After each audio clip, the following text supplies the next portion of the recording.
House of the dragon season 1 episode 2। এপিসোডের শুরুতে দেখা যায় একটা জাহাজ যেটাকে জ্বালিয়ে দেওয়া হয়েছে। এটা ছিল ভ্যালেরিয়ান শিপস, যেটাকে ট্রায়ার্কের সোলজার্সরা লুটপাট করে দেন জ্বালিয়ে দেয়। গ্রাগাস ডাহার এখানে একজন ভ্যালেরিয়ান সোলজার্সকে টর্চার করে কাকড়াকে খাওয়াচ্ছিল। সেই সময় এন্ট্রি মারে ডেমন তার ড্রাগন ক্যারাক্সিসকে নিয়ে। ডেমন ক্র্যাব সোলজার্সদের জ্বালাতে শুরু করে। একজন বন্দি ভ্যালেরিয়ান সোলজার্স ডেমনকে দেখে চিৎকার করতে থাকে। সে বলে, প্লিজ সেভ মি। সে ভেবেছিল হয়তো এবার সে বেঁচে যাবে, কিন্তু ক্যারাক্সিস তার ওপরেই ল্যান্ড করে এবং সে সেখানেই মারা যায়। ডেমনের অ্যাটাক করার কারণে ক্র্যাব সৈন্যরা সব স্টেপস্টোনের গুহার মধ্যে আশ্রয় নিতে শুরু করে। এরপর ডেমনকে সেখান থেকে চলে যেতে হয়, কারণ তার উপরে ক্র্যাব সোলজার্সরা তীরের বৃষ্টি শুরু করে দেয়। এর ফলে তার একটা তীর লেগেও যায়, তাই ডেমন সেখান থেকে পালিয়ে যায়। পরের সিনে আমরা পৌঁছে যাই অ্যালিসেন্ট এবং ভিসেরিসের প্রথম ছেলে এগনের নেম ডে সেলিব্রেশনে। ভিউয়ার্সদেরকে জানিয়ে রাখি, এপিসোড 2 থেকে এপিসোড 3 আসতে আসতে 2 ইয়ার্স কেটে গেছে। আগের এপিসোডে আমরা দেখেছিলাম ভিসেরিস এবং অ্যালিসেন্টের বিয়ে হবে, কিন্তু এই এপিসোডে অলরেডি অ্যালিসেন্ট এবং ভিসেরিসের একটা বাচ্চাও হয়ে গেছে। দেন আমরা দেখতে পাই lord of Oldtown Otto হাইটাওয়ারের ভাই হবার্ট হাইটাওয়ারকে। হবার্ট সোজাসুজি ভিসেরিসকে বলে দেয়, যেহেতু এখন ভিসেরিসের একটা ছেলে হয়েছে, তাই এখন হেয়ার টু দ্য থ্রোন তার ছেলে এগনকেই করা উচিত। হবার্ট বলে, তোমার কনভিন্স করা উচিত রাজাকে যাতে এগন হেয়ার টু দ্য থ্রোন হতে পারে। দেন এখানেই আমরা দেখতে পাই টাইল্যান্ড ল্যানিস্টারকে। আগের এপিসোডে আমরা দেখেছিলাম কর্লিস ভ্যালেরিয়ান রেগে গিয়ে তার পদ ছেড়ে চলে গিয়েছিল, তাই এখন টাইল্যান্ড ল্যানিস্টারকে কর্লিসের পদে নিযুক্ত করা হয়েছে as a master of ships. Tyland ভিসেরিসকে স্টেপস্টোনের ব্যাপারে খবর দেয়। সে বলে গোটা 1.5 বছর দিয়ে ট্রায়ারকে স্টেপস্টোন দখল করে বসে আছে এবং ডেমন আর কর্লিস তাদের এগেনস্টে লড়াই করেই যাচ্ছে। এখন তাদের সাহায্য করা উচিত তাদের। কিন্তু ক্যালানে ভিসেরিস বলে, এতদিন যখন ওয়েট করেছি তখন আর 3 দিন ওয়েট করে যাও। মাস্টার অফ শিপস ভিসেরিয়াসকে একটা সিরিয়াস নিউজ দেয় এবং রয়্যাল সাহায্য পাঠানোর জন্য বলে, কিন্তু ভিসেরিয়াস সেটাকে ইগনোর করে দেয় এবং রয়্যাল হান্টের প্রস্তুতি নিয়ে আলোচনা করতে শুরু করে দেয়। রয়্যাল হান্ট মিন্স ওয়েস্টার্সের নিয়ম অনুযায়ী একটা বাচ্চার নেম ডে সেলিব্রেশনের দিন শিকার করাটাকে তারা পবিত্র মনে করে, তাই এখানে এখন সেই শিকার করার প্ল্যানিং চলছে। পরের সিনে দেখা যায় কিং ভিসেরিস রয়্যাল হান্টের জন্য বেরিয়ে পড়েছে, সঙ্গে রয়েছে রাহনিরা এবং অ্যালিসেন্ট। কিং ভিসেরিস পৌঁছে যায় কিংসউডে, যেখানে রয়্যাল হান্টিং হবে। এরপর আমরা দেখতে পাই সবাই হাততালি দেয় বেবি এগনের জন্য এবং রাজার পুরো ফ্যামিলিকে অনেক সম্মানিত করা হয়, কিন্তু সেই সময় সেখানে রাহনিরা উপস্থিত ছিল না। এগনের জন্য সবাইকে এত খুশি দেখে রাহনিরা একটু স্যাড ফিল করছিল, তাই সে সেখান থেকে চলে যায়। সবাই তো মনে মনে এখন এগনকে হেয়ার টু দ্য থ্রোন মনে করছিল, কিন্তু আসল হেয়ার ছিল রাহনিরা। এই ব্যাপারগুলো রাহনিরা বেশ ভালোভাবেই অবজার্ভ করছিল।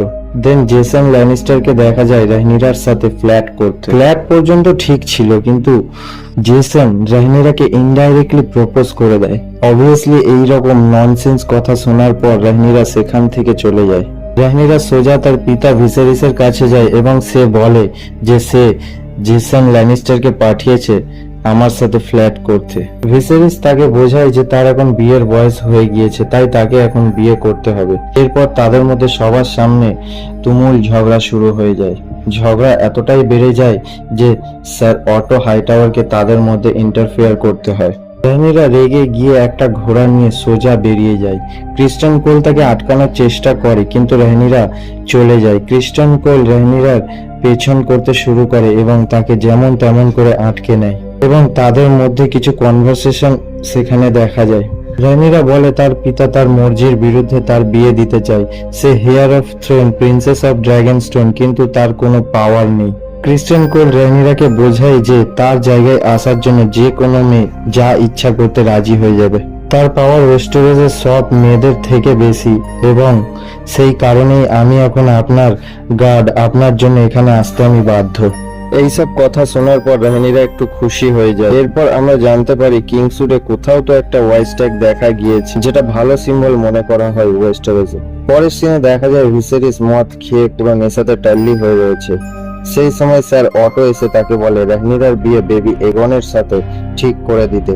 এটা শুনে ভিসেরিস হেসে দেয় এবং সে অটোকে বলে, এখানে আমি রয়্যাল হান্টে এসেছি, এখানে আমি কোনো রকম রাজনীতির কথা শুনতে চাই না। এরপর অটো সেখান থেকে চলে যায়।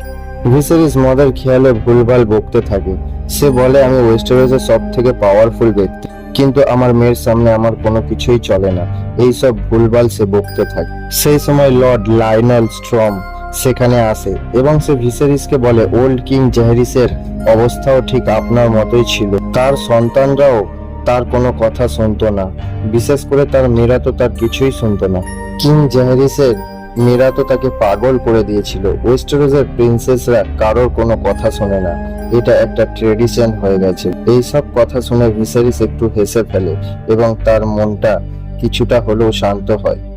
লর্ড লায়নেল রহানিরার বিয়ে নিয়ে ভিসেরিসের কাছে তার মতামত দিতে চায়, কিন্তু ভিসেরিস তাকে বলে, ও এখন তুমি চাও আমার মেয়ের বিয়ে আমি তোমার ছেলের সাথে দিই, কিন্তু মাস্টার অফ লজ বলে আমি তা চাই না। আমার মনে হয় কর্লিস ভ্যালেরিয়ানের সাথে আপনার ভালো সম্পর্ক থাকা অবশ্যই দরকার। কর্লিস ভ্যালেরিয়ানের ছেলে লেনর ভ্যালেরিয়ানের সাথে রহানিরার বিয়ে দেওয়া দরকার। সে বলে, লেনর এখন স্টেপস্টোনে যুদ্ধে রয়েছে, সে যদি বেঁচে ফিরতে পারে তাহলে তার সাথে রহানিরার বিয়ে অবশ্যই দেওয়া উচিত। এটা শুনে ভিসেরিস একটু চিন্তায় পড়ে যায়। পরের সিনে আমরা দেখতে পাই কিংস উডে কোনো একটা জায়গায় রহানিরা এবং ক্রিস্টান কোল ক্যাম্প ফায়ার জ্বালিয়েছে এবং কিছুক্ষণ পরেই সেখানে একটা জঙ্গলি শুয়োর তাদের ওপরে আক্রমণ করে দেয়, কিন্তু ক্রিস্টান কোল তাকে মেরে ফেলে এবং রহানিরা তার পুরো দিনের যত রাগ ছিল সেটা শুয়োরটার ওপরে এবং রহানিরা তাকে ছুরি দিয়ে টুকরো টুকরো করে দেয়। পরের দিন সকালে ভিসেরিসের সৈন্যরা তার জন্য একটা ব্রাউন স্ট্যাগ হান্ট করে। এখানে আমরা দেখতে পাই ভিসেরিস নিজের থেকে কোনো শিকার করেনি। ভিসেরিসকে এখন ব্রাউন স্ট্যাগটাকে কিল করতে হবে, তাহলে রয়্যাল হান্ট কমপ্লিট হবে। দুর্বল ভিসেরিস প্রথম চেষ্টাতে ব্রাউন স্ট্যাগটাকে মারতেও পারে না। দ্বিতীয়বারের চেষ্টাতে বেবি এগনের জন্য ব্রাউন স্ট্যাগটাকে মেরে ফেলা হয়। রহানিরা এবং ক্রিস্টান কোল তাদের ক্যাম্পের দিকে এগিয়ে যাচ্ছিল, সেই সময় তাদের সামনে একটা হোয়াইট স্ট্যাগ চলে আসে, যেটা তারা খুব পবিত্র মনে করত। রহানিরার সামনে হোয়াইট স্ট্যাগ আসা আর বেবি এগনের সামনে ব্রাউন স্ট্যাগ, এখানে অ্যাকচুয়ালি বোঝানো হয় যে আসল হেয়ার অফ থ্রোন হলো রহানিরা। রহানিরা একদম ব্যাডেস্ট এন্ট্রি মারে তাদের ক্যাম্পে। রহানিরাকে দেখে সবাই অবাক হয়ে যায় এবং সবাই অবাক চোখে রহানিরার দিকে তাকিয়ে থাকে। দেন ভিসেরিস এবং তার ফ্যামিলি কিংস ল্যান্ডিং এ ফিরে যায় রয়্যাল হান্ট কমপ্লিট করে। স্যার অটো কুইন অ্যালিসেন্টের সাথে দেখা করতে যায়। সে অ্যালিসেন্টকে বোঝায় যে তোমাকে রাজাকে কনভিন্স করতে হবে যাতে করে ভিসেরিস বেবি এগনকে হেয়ার টু দ্য থ্রোন বানায়। রহানিরাকে আমাদের সরাতেই হবে। অ্যালিসেন্ট এখানে রহানিরার সাথ দেয়। সে অটোকে বলে রহানিরা একজন ভালো কুইন হতে পারে, কিন্তু অটো হাইটাওয়ার তাকে বলে রহানিরা একজন মেয়ে, আর একজন মেয়ে কখনোই রুল করতে পারে না। এখানে বেসিক্যালি অটো অ্যালিসেন্টকে কনভিন্স করে যাতে সে রাজার ডিসিশনটা চেঞ্জ করাতে পারে এবং বেবি এগনকে হেয়ার টু দ্য থ্রোন বানাতে পারে। এপিসোডের লাস্টে আমরা পৌঁছাই স্টেপস্টোনের শোডাউনে। এখানে ফাইনালি ভ্যালেরিয়ান ফ্যামিলিকে দেখানো হয়। কর্লিস ভ্যালেরিয়ানের ভাই ভেমন্ড ভ্যালেরিয়ান এবং কর্লিস ভ্যালেরিয়ানের ছেলে লেনর ভ্যালেরিয়ানকে। ভেমন্ড বলে এই ওয়ারটা একদম ননসেন্স ওয়ার হয়ে গিয়েছে। যখন আমরা তাদের উপরে অ্যাটাক করি তারা গুহার মধ্যে লুকিয়ে যায়। এটার জন্য আমাদের ড্রাগনস কোনো কাজে আসে না, ড্রাগনসের কোনো ফায়দা হয় না। আর কতদিন আমরা এভাবে ডেমনের জন্য লড়বো।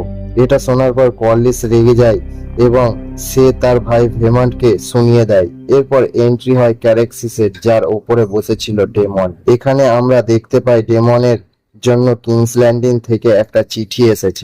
বেসিক্যালি ভিসেরিস এখন ডেমনকে সাহায্য করতে চায়, এটাই চিঠিতে লেখা ছিল। চিঠিটা পড়ার পর ডেমন সেই মেসেঞ্জারকে সেখানেই মেরে ধুনে দেয়।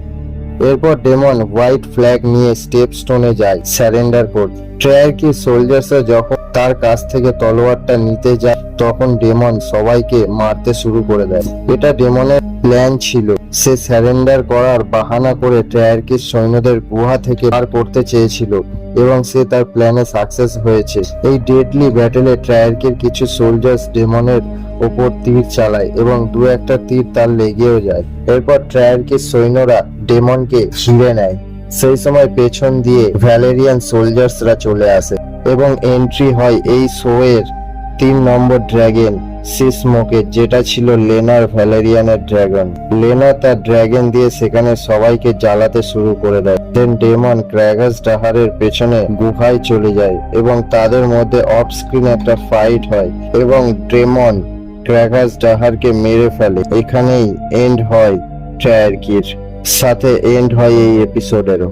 সবাই ভালো থেকো, সুস্থ থেকো, দেখা হচ্ছে পরের ভিডিওতে, বা বাই।